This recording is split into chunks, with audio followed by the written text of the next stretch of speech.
Hey guys, it's Pedro here and welcome back to another video. Today I'm bringing up something that I believe has never been talked about so far on YouTube. I will be comparing CS2 Trading versus Roblox Trading. Now, you CS2 player might think that I'm talking about those in-game trading systems that a lot of games have with like in-game items, but no, Roblox actually has an official trading system created by like Roblox themselves, with items and accessories that can be worn across any game that you play, as well as a very large community of traders. Now, I'm going to be comparing these trading systems and communities based on three categories, those being uniqueness or customizability of the items, ease to trade, and also scarcity or value of the items. There's also going to be a fun fact section at the end of the video, which goes over a few topics that I didn't find interesting enough to make an entire category out of them, but also really wanted to include in the video. Now, without any extra yapping, let's go over the history of each game. Now for Roblox. So Roblox limited items were introduced to the catalog in 2009,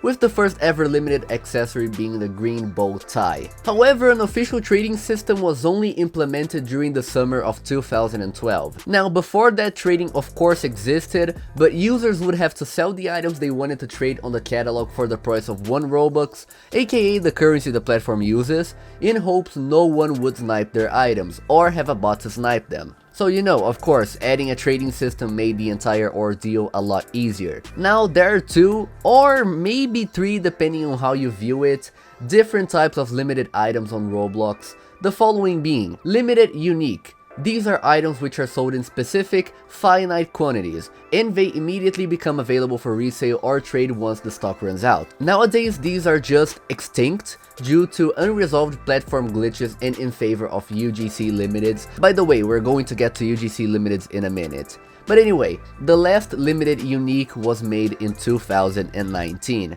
After that, no other limited unique has ever been made. Now, the limited. These are items which were initially sold by Roblox as regular items for a set price or earned through various events and contests, and Roblox basically decided one day to make said item limited. A good example of this is the Back X guitar, which cost 250 Robux and was on sale for like 5 years prior to actually being made limited. Now you can purchase it for around 400 Robux, and of course you can also trade limited items. Now both of these limited types have a finite amount upon going limited, unlike a few of CS2's case collections, which just keep continuously getting restocked through in-game drops, except of course for a few operation cases like Shattered Web and Operation Riptide, for example. Now for the last type of limited, the limited 2.0, otherwise known as collectible items or UGC limiteds. These are items made by the community through the UGC, which is user generated content program. So for this video, I'm not really going to elaborate any further on these because they absolutely suck. They are very bad. They are really not unique and pretty much anyone with a premium subscription can make them.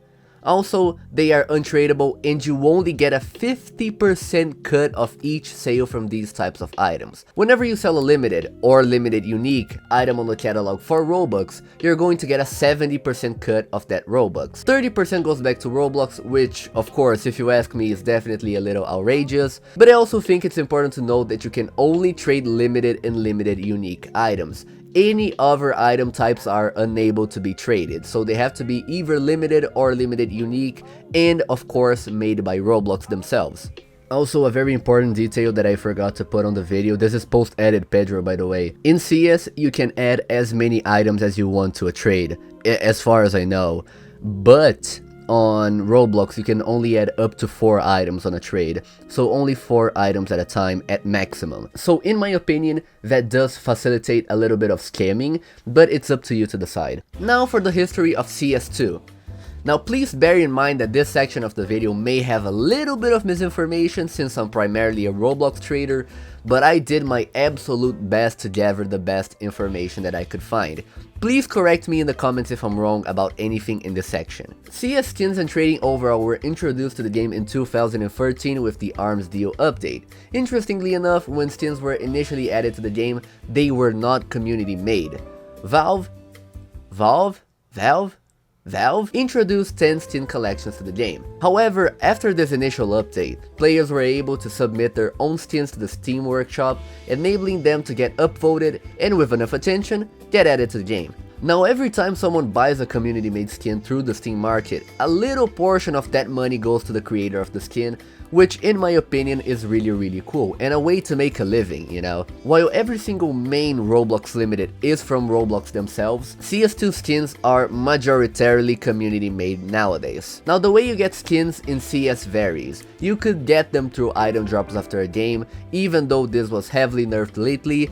Since you were able to get Dragon Lores and very expensive collection skins through in-game drops, now only a few select collection skins are droppable. You can also get skins by opening cases, Operation Stars, trading, gambling offsite, or just buying them through the Steam marketplace or on third-party platforms like Skinport or Skins Monkey. It is important to mention that gambling and third-party selling websites are also an extremely big thing on Roblox, and those websites pretty much control the economy nowadays. However, these are against the terms of service, which makes the process of selling or gambling much harder and also discouraging. Counter-Strike also saw the addition of stickers as well as sticker capsules during 2014. A few years later, patch packs, graffitis, and some other things were also added to the game.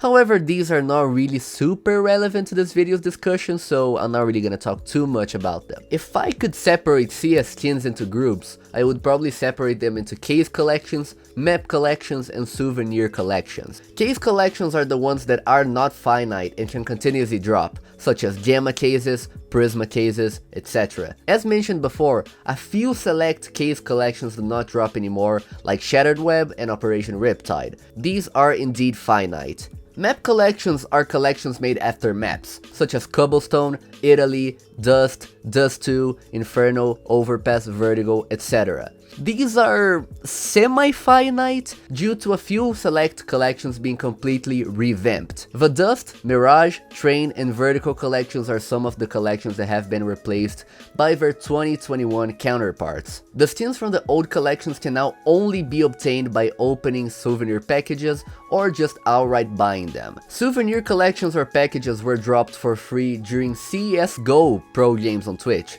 Yes, not CS2, CSGO. The way this worked was that basically, let's say, if you were watching a game on the map Cobblestone, Cobblestone-themed souvenir packages would be dropped to random viewers watching the broadcast almost every single round. The way you get souvenir packages on CS2 is by simply buying souvenir tokens. This way you're able to select what collection you want your souvenir package to be. Once again, only the collections which were replaced by their 2021 counterparts or the maps removed from the pro map pool, such as Cobblestone itself, are finite. The rest are restocked every single year. However, souvenir packages have a special twist. They come with special golden stickers of the respective teams and map it was being played on. So a 2021 souvenir package will not have the same value as a 2017 souvenir package due to its scarcity and difference in stickers. Sticker placement and different player signatures are also price-defying factors. Honestly, the biggest difference that I personally see with Roblox and CS's economy is the fact that one's main currency is real-world money and the other's main currency is Robux. Granted, we can sell items on Roblox for cash, but it is technically against the terms of service, which discourages a big portion of users from doing so. There's also the risk factor of getting scammed through cash out servers and such, but this is a problem for both Roblox and CS, so I digress. CS is definitely superior when it comes to actual value of items though. More about this in a few minutes. Anyway, it is finally time to compare both of the games. Now the first category is going to be uniqueness and customizability. First of all, for Roblox. When it comes to the uniqueness of an item, Roblox is really lackluster. The uniqueness comes from the item itself, how it looks and how rare it is. For perspective, items with less than 100 total existing copies are considered rare items by the community. And that's pretty much it when it comes to customizability. I mean, well, with limited unique items you actually have serial numbers, which can be added to the factor of uniqueness of the item. Serial 1 items tend to go for massive overpays in comparison to regular serials, and I'm not gonna lie, this would be a really nice addition to CS2. Like, imagine being able to own serial 1s of knives, meaning you own the first ever unboxed knife of that type. I think that would be really amazing, man. But anyway, of course you can customize your Roblox avatar with every single limited that you get, but that ability does not come from the items themselves, so I would not say that particularly counts as a bonus customization feature. Anyway, now for CS2. I mean, well, where do I even begin with? In CS, pretty much every single weapon skin is unique, whether it is by float value, pattern seeds, quality, stickers, and many other factors. For those who do not know, each Counter-Strike skin has a unique float value and pattern, with each float value varying from 0.00 to 0.99, respectively being best and worst conditions. 0.00 represents a factory new weapon, while 0.99 represents a battle scarred weapon. Unless your item is duplicated, there's a decently good chance your float value is completely unique. Also, some skins actually have a capped float, meaning they do not go up to 0.99 or as low as 0.00. A very good example of this would be the M4A4 Bullet Rain, which has a float capped at 0.02 for lowest float and 0.46 for highest float. This particular skin is special because the float of a battle scarred skin goes from 0.45 to 0.99, meaning it is extraordinarily hard to find a battle scarred version of this weapon, since there's only a 0.01 margin to get a battle scarred weapon. Pattern seeds are also an exceptionally important part of some CS skins. There are 1000 possible patterns for every single skin in CS2. Some of them have no change due to not being a pattern based skin, but some of them have a very significant change varying from pattern to pattern, and boy oh boy, the changes are big, depending on the skin that you pick. The absolute best example that I could pick is the Case Harden pattern. Pick the AK-47 Case Harden as an example. Now pick these two as an example. One is pattern 661 and the other one is pattern 1. Same skin, right? Well, not quite. The one on the right is roughly $480, which is not bad, do not get me wrong, but the one on the left is estimated to be worth $1 million. It could also be potentially more. Why? Well, it is slightly more blue than the one on the right. That's pretty much it. Also, these very blue Case Harden skins are called blue gems. Just a cool trivia fact. Oh yeah, and you could also further expand this customizability by placing stickers to your weapon skin. With a recent update, they made it so you can rotate and place stickers wherever you want, so the uniqueness of an item is truly endless now. Now do not get me wrong, this is not supposed to be a video to say which trading system is better than the other, however for this category the point definitely goes to CS2. There is absolutely no doubt that CS2's customizability and uniqueness of items is miles ahead of Roblox's, and that is not necessarily a bad thing.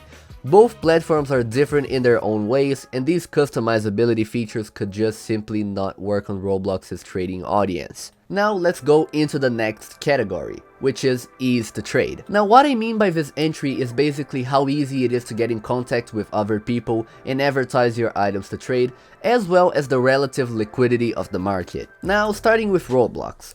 Limited values are mostly dictated by an unofficial Roblox fan site called Rollimons. There are competitors to Rollimons like RBLX Trade, however they heavily fall under the radar when it comes to value changing and such. Before Roblox fan websites, the official Roblox forums were used, but they ended up shutting down in 2017. The value changing system happens through item proofs, which are sent to the Rollimons Discord server. If an item has enough good or bad proofs, the item goes into discussion, where the Rollimons Value Changer Council decides whether the item should raise or drop, or just not raise or drop. The amount of proofs heavily rely on the circulation of an item. If we make an extreme comparison, the perfectly legitimate fedora, which at the time of recording this video has a value of 4,000 Robux attributed to it, as well as over 100,000 total existing copies, would need 100 proofs or more to raise or drop in value. On the other hand though, the Winwood Crown, which has only 2 copies in circulation as of the time of writing the script, as well as a current valuation of 8 million Robux, which for CS players is roughly like, I don't know, $20,000 cash or perhaps even more, it would need at the absolute most 2 proofs to get a raise, That means that there is a whole process before an item actually drops or raises, and it is very easy to predict when it will do so if you take a quick look at the proofs of said item. It is very important to note that the recent average price, otherwise known as rep, also plays a very important part when changing values of sub 50k demand items. Now, the Rollomon's website also has a page solely made for people to post trade ads, with up to 4 items they want to trade, in exchange of whatever they would like to receive for their items. The website sees insane daily traffic, with thousands upon thousands of trade advertisements posted every single day. If you want to start trading on Roblox, this is definitely the place you want to go to advertise the items you own, because pretty much every single Roblox player nowadays uses Rollomons as a value basis. There is also the Rollomon's Discord server, which has dedicated channels to advertise your items, as well as rare items, and discuss the values among other users of the community. You can quite literally find most of the top 500 richest Roblox traders on this server with ease. Now, not gonna lie, you as a CS player, you're probably asking, does this not open room for corruption? Because of course, like, if there are people changing values, these people who are changing the values of an item, they could own the item that they are changing. But in theory, theoretically speaking, that is not supposed to happen, because value changers, I mean, I was a Rollomon's value changer already. Well, value council, not value changer. But you cannot vote for items that you personally own. If you own an item, your input does not count. Anyway, when it comes to servers, if you want to follow a more dangerous approach, there are the so-called plug servers, which advertise stolen or illegitimately obtained items for a cheaper price than usual. To be completely honest with you, these servers are 90% of the time fine to use, but there is always a chance of the person being scammed requesting a rollback. And yes, CS players, a rollback. I know that Steam does not grant rollbacks if your stuff was scammed, even when the scam was not your fault at all, only on very specific circumstances. Roblox only grants a rollback once, and the rollback is only granted if you were cookie locked, API scammed, etc, etc. Also, in my personal opinion, this is not a fact, this is just my personal opinion, I believe that trading is a little bit more accessible to people with a smaller budget on Roblox and CS. For perspective, for $400 you could get an item worth 200,000 Robux value if you were to buy for a 2-to-1 rate through the Roblox black market. For $1,000 you could get $500,000 worth of Roblox value if you were lucky enough. That's already almost enough to make you have one of the top 10,000 wealthiest public Roblox inventories. Plus, the holding period for limiteds after you get them on a trade is only 2 days long instead of 7. We actually used to have no trade hold on Roblox, but they unfortunately introduced one in 2023. Now, let's move on to CS2. Please correct me if I'm wrong, but I do not really think that CS2 has like a main place for you to advertise your items. I know about the sheer abundance of trade bot websites like CS Money, or websites made for you to sell your items to other people like Buff, Stinport and others, but I have never really heard about somewhere you can easily get in contact with actual people and top traders all in one place, like the Roblox Rollomon's Discord server, which as mentioned before houses pretty much all of the top 500 richest traders, and also has a specific channel for said top traders called Value Contributions, which pretty much separate the rich from the poor. That's pretty much it. I know that CSGO Lounge used to be a very big thing back in the day, but nowadays it's almost unheard of. I know a lot of CS2 top traders use Twitter to trade, but once again, I do not think there's a place for every CS2 trader to like hang out across multiple channels, make trade ads, and just get in touch with each other like easily, you know? I know of some Discord servers to talk and whatnot, but the community is super divided on which one to use, so there really is not a main place for that kind of stuff. Once again, this video is not about trying to name which one is the best out of both systems, but in this category my point has to go to Roblox. I believe the ease and accessibility of trading is unmatched here. I myself have tried trading on CS before with a budget of around $3,000. I did not know how to get started due to the sheer lack of trading servers, and the ones that actually had trade ads were very inactive. Anyways, now for the last category, which is scarcity/value. What I mean by this entry is how valuable the items actually are relative to their amount of existing copies. Now, just to conclude this category already, the amount of very expensive items on Roblox is far inferior to CS2. As a little example, let's just say a Dragon Lore costs on average $20,000 cash. Ignore the condition of the item, just like assume it goes for that price regardless of any external factor. In total, there are roughly like 6,500 known copies of the Dragon Lore skin, if I recall correctly. Say the red sparkle time fedora also costs $20,000 cash. For perspective, it is currently valued at 11,500,000 Robux on Rolamos. Now once again, ignore any external factors, just assume it goes for that price. There are, roughly, only 15 copies of the red sparkle time fedora in existence. Now, what do I mean by this? Pretty much, most CS2 skins are objectively more valuable than Roblox items due to the supply and value of skins and items.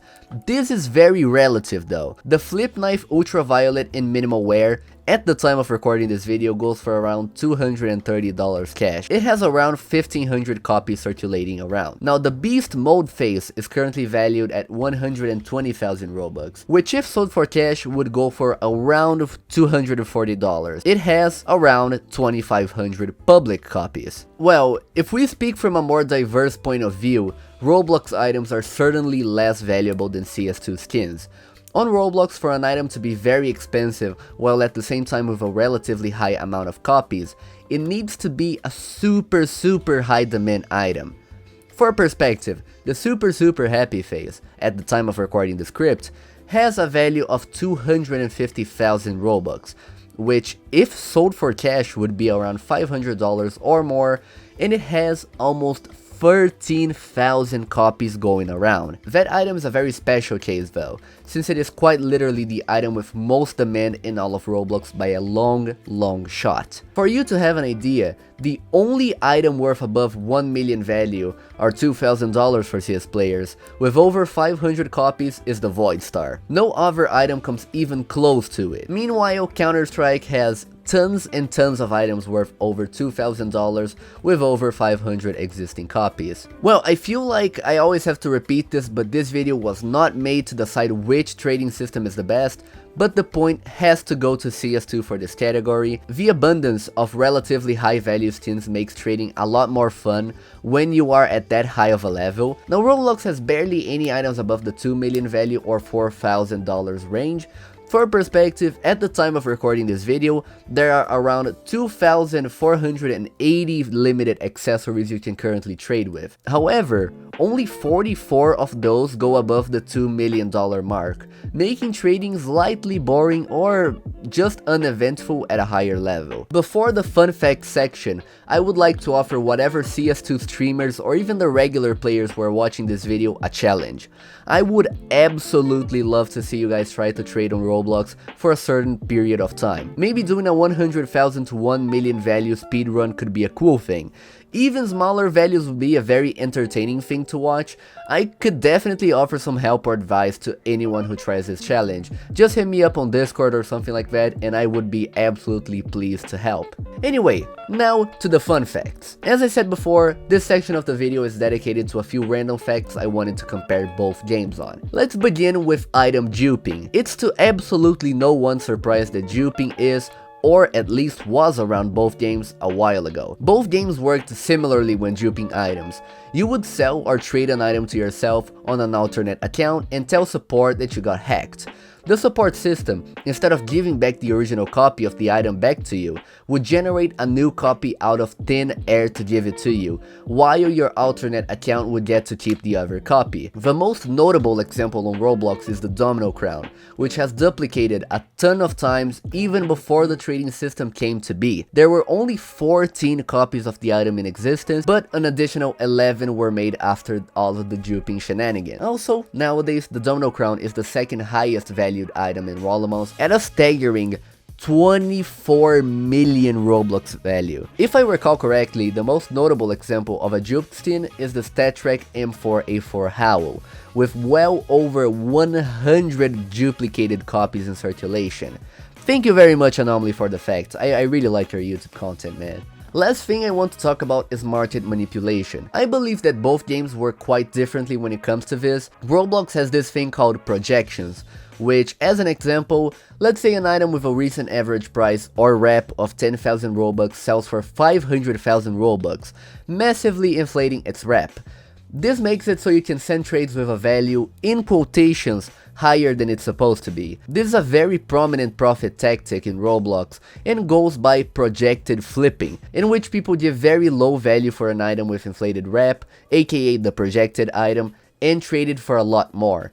Even I have successfully done this in the past. Now for CS2, I do not really know how market manipulation works exactly, but I've seen a few examples of it. It usually happens when a very influential person in the community explicitly tells their audience to invest on X thing or buy Y thing before it's way too late. This does not mean that CS2 YouTubers are manipulating the market though. One example I've seen of people misunderstanding YouTubers was Sparkles with his shattered web cases. Sparkles never really told anyone to buy the cases, he was just showing statistics on his videos, and people took it the wrong way. I do not really think there's any other way to manipulate the market on CS, maybe recording TikTok videos like that AUG incident, but I imagine that would be a lot harder to do outside of a meme perspective. That was pretty much what I had for you guys today. Thank you everyone who helped me write the script and gather information, and once again, please, for the love of God guys, correct me about any mistakes made on the video, as I'm always trying to improve as a content creator. Please consider subscribing to my YouTube channel if you liked the video. I have a lot more trading related content on my channel, so if you would like to watch that, I'm going to link a playlist with all of them down below in the description. Thank you very much for watching, and I will see you guys in the next one.